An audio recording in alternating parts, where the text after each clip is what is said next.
North Korea agreed Tuesday to send a delegation to next month's Winter Olympics in South Korea, Seoul officials said, as the bitter rivals sat for rare talks at the border to discuss how to cooperate in Olympics and improve their long-strained ties. The Korea's first talks in 2 years were arranged after North Korea's leader Kim Jong-un recently made an abrupt push for improved ties with South Korea after a year of elevated tensions with the outside world over his expanding nuclear and missile programs. Critics say Kim may be trying to divide Seoul and Washington in a bid to weaken international pressure and sanctions on the North. During the talks, the North Korean delegation said it would send an Olympic delegation, which includes officials, athletes, cheerleaders, journalists, and others, South Korea's Vice Unification Minister Chun Ha-sung told reporters, according to media footage from the border village of Panmunjom, the venue for the talks.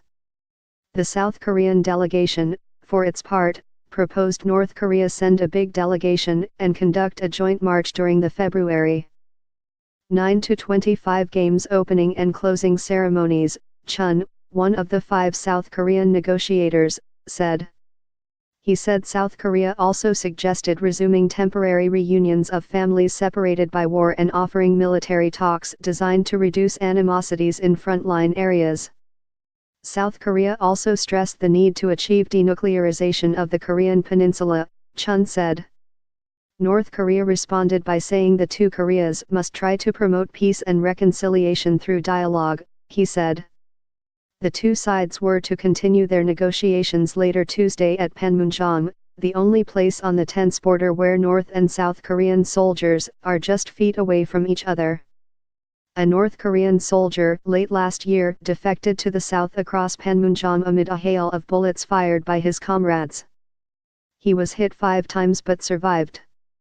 North Korean Chief Delegate Ri Sung-kwon and his delegation crossed the border line in the demilitarized zone dividing the two Koreas on January 9, 2018.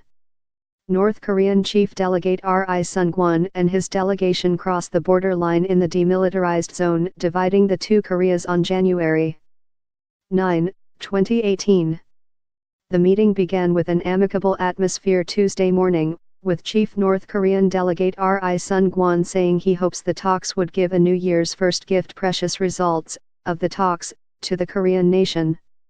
RI's South Korean counterpart, Unification Minister Cho Myung-jin, said he also hopes they would come up with a good gift for people in both Koreas. The overall prospect for the negotiations was still unclear. The two Koreas have a long history of ending key talks without any agreement and failing to follow through with rapprochement accords. An agreement on the North's Olympic participation had been widely expected before the talks began, but the Koreas remain sharply at odds over how to improve their overall ties. North Korea is expected to demand rewards in return for South Korea's offer for family reunions and military talks, like Seoul halting propaganda broadcasts and scaling back or halting military drills with the U.S., observers say. Suspension of the military drills would be unacceptable for Seoul because that would seriously undermine the alliance with its chief ally the United States, which wants to put more pressures on Pyongyang.